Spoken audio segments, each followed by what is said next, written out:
গুরুত্ব দিয়ে থাকে। সহিহ ঈমান আকীদা, সবাই বলুন সহিহ ঈমান আকীদা।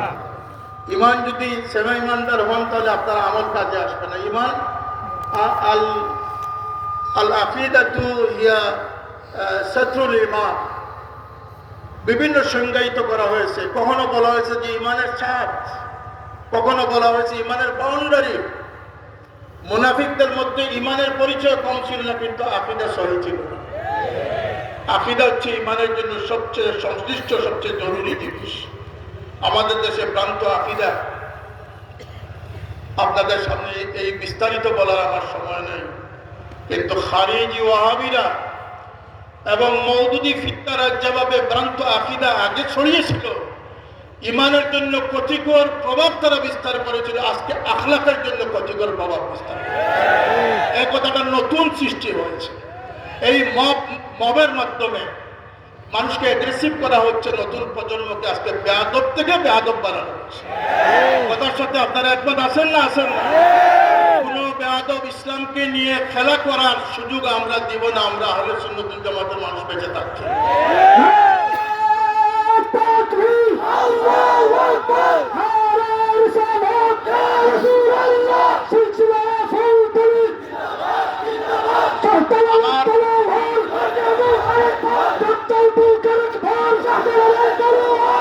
সহিহ ঈমান আকীদা, আমলে সালেহ, আমলে সালেহ। বিশেষ করে সবাই জুমার দিন রাতের মধ্যে সূরা কাহফ পড়বেন। হযরত সাহেবুল্লাহ শেষ জীবন পর্যন্ত তিনি সূরা কাহফ তিলাওয়াত করতেন। যে সূরা কাহফ তিলাওয়াত করবে, এই এক জুমাতে তিলাওয়াত করবে, আরেক জুমা পর্যন্ত আল্লাহ পাক তাকে একটা প্রোটেক্টিভ নূর দান করে দিবেন। আজকের দিনে ওয়াজিব হচ্ছে আহলে হকদের জন্য, কারণ বিগত 15 মাসে পট পরিবর্তন হওয়ার পরে সবচেয়ে বেশি লাভবান হয়েছে আহলে সুন্নাত ওয়াল জামাত সত্যপন্থী যারা, তারা। কারণ এই উৎপাত এমন বেড়েছে যে তাদের কথায় কাজে একজন ন্যূনতম ইমানদার মুসলমান বুঝতে বাকি নেই যে কারা মুনাফিক আর কারা সত্যপন্থী, কারা দুনিয়াদার আর কারা আখিরাতপন্থী। সুতরাং এটি আপনাদের অপরচুনিটি, আপনাদের অ্যাডভান্টেজ হয়েছে, এটাকে কাজে লাগান এবং আপনারা প্রতিরোধ ব্যবস্থা করে তুলুন। এটাই আপনাদের প্রতি আজকে আমার গুজারিশ। আমলে সালেহের পরে হচ্ছে আখলাকে হাসানা। কথা বলেন, আখলাকে হাসানা, উত্তম চরিত্র। এরপরে হচ্ছে খেদমতে খালক, মানব সেবা, আল্লাহর সৃষ্টির প্রতি যে দায়িত্ব রয়েছে সেই দায়িত্ব। এই 4টি উসুলের ভিত্তিতে আঞ্জুমানে আল ইসলাম বলেন আর তালামিজে ইসলামিয়া বলেন, দেশে বলেন বিদেশে বলেন, আফ্রিকা থেকে নিয়ে অস্ট্রেলিয়া, আমেরিকা থেকে নিয়ে ইউরোপ, এমন কোন স্থান নেই যেখানে আঞ্জুমানে আল ইসলাম শাখা প্রশাখা সৃষ্টি না হয়েছে। সুতরাং সেই কাজ আপনারা আঞ্জাম দিবেন। আমার কথা শেষ প্রসঙ্গে কি আমি বলতে চাই, বর্তমানে কোন সুদকুর বসে আছেন, কোন মহা দায়িত্বশীল বসে আছেন, সেটা আমাদের দেখার বাবার সময় নেই। আমরা আল্লাহর সৈনিক, আলা ইন্না হিজবাল্লাহি হুমুল গালিবুন। আমরা কার সৈনিক?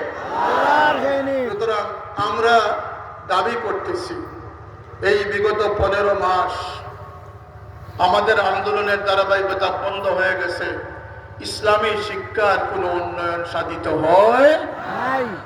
সুতরাং আমরা বুঝতে বাকি নেই, যারা মায়ের জন্য কাঁদে না, মায়ের মশার জন্য কাঁদে। এদেশে ইসলাম নামদারি অনেক আছেন,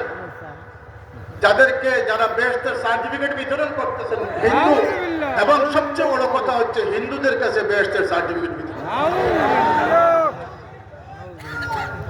আউলিয়া কেরামের আবাদকৃত এই দেশ, শাহজালাল খানজাহান শাহ মাখদুমের দেশ, উত্তরি সাহেবের বাংলাদেশ। এই দেশে কোনো ইজম, কোনো বস্তা পোষা ইজম নিয়ে ইসলামের ঠিকাদারি করার দায়িত্ব মর্দে মুমিনরা বেঁচে থাকতে কারো হাতে অর্পণ করবে। এটি সতর্ক থাকতে হবে, সাবধান থাকতে হবে। আমাদের আজকের দাবি হচ্ছে, এই 26 ইংরেজি সনে নবম দশমের বইয়ে সমকামিতাকে প্রমোট করার জন্য বইয়ের মধ্যে তৈলচিত্র হোক আর আকার ইঙ্গিতে হোক যে পাঠ্য বই দেওয়া হয়েছে সেই পাঠ্য বই অনতিবিলম্বে বাতিল করতে হবে, নতুবা জাহাদ ঘোষণা করা হবে।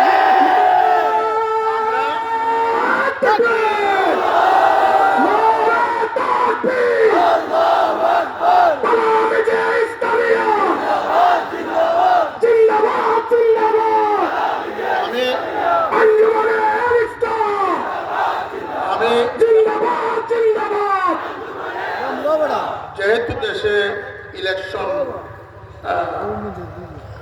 নির্বাচনী বিধি চলমান, সেহেতু আমি রাজনৈতিক বিষয়ে একটু লম্বা কিছু বলতে চাচ্ছি না, কিন্তু আমাদের দাবি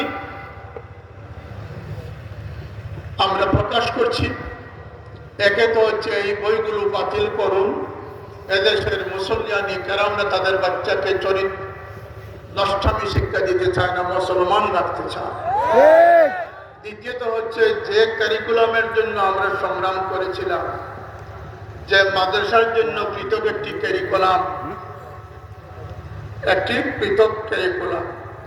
এবং প্রাইমারি স্কুলে একজন ধর্মীয় শিক্ষক নিয়োগ, হাই স্কুলে এবং প্রাইমারি স্কুলে ধর্ম শিক্ষা বাধ্যতামূলক, হাই স্কুলে ধর্মীয় শিক্ষক আগের মতো নিয়োগ দিয়ে ধর্ম শিক্ষাকে চালু রাখা, স্কুলের মতো মাদ্রাসা ছাত্রদেরকে টিফিন দান করা, এবং সবচেয়ে গুরুত্বপূর্ণ হচ্ছে মাদ্রাসার জন্য পৃথক সিলেবাস তৈরি করা।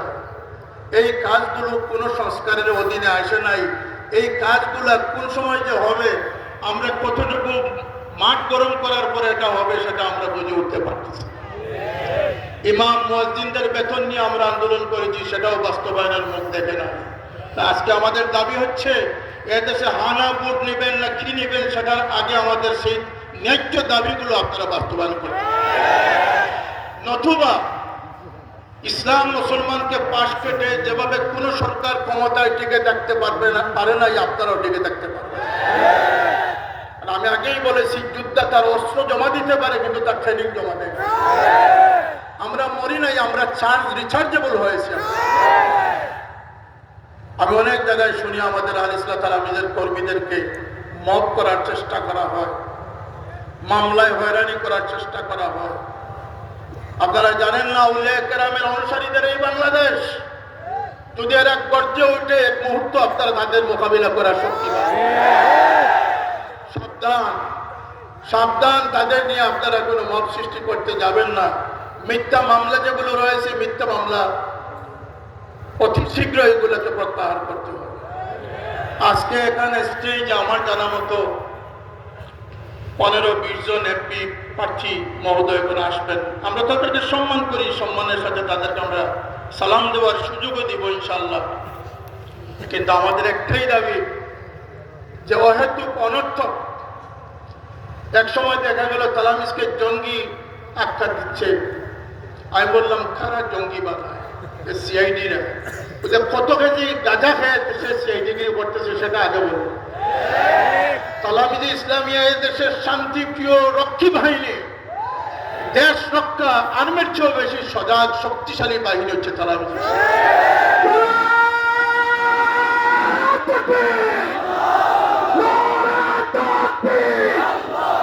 ইসলামিয়া।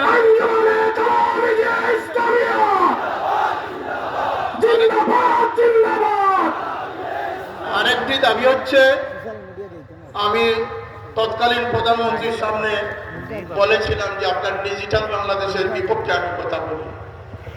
কেন? ডিজিটালের অর্থ এটা নয় গ্রামগঞ্জের বাচ্চাদেরকে চরিত্র নষ্ট করার জন্য নেট পৌঁছাইয়া দেওয়া। সেই নেট আজও আছে।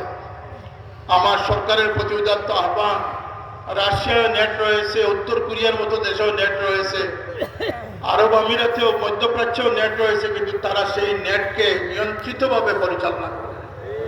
বাংলাদেশের মতো এত অবাধ বেহায়াপনা, এত অবাধভাবে নেটের ব্যবস্থা রাখা, এটা বাংলাদেশের মুসলমান দেশ হিসাবে নেহায়ত আমাদের দুর্ভাগ্য ছাড়া আর কিছু নয়। এই দেশের নেট ব্যবস্থার উপরে একটা সেন্সর আরোপ করা, একটা নিয়ন্ত্রিত ব্যবস্থা আরোপ করার দাবি আজকের এই লক্ষ মানুষের পক্ষ থেকে আমরা উত্থাপন করছি। আমি আর কথা দীর্ঘায়িত করছি না। সাহেবুল্লাহ রহমতুল্লাহ ইসালে সব খতম হয়েছে 10,000-এর অধিক খতম হয়েছে আলহামদুলিল্লাহ।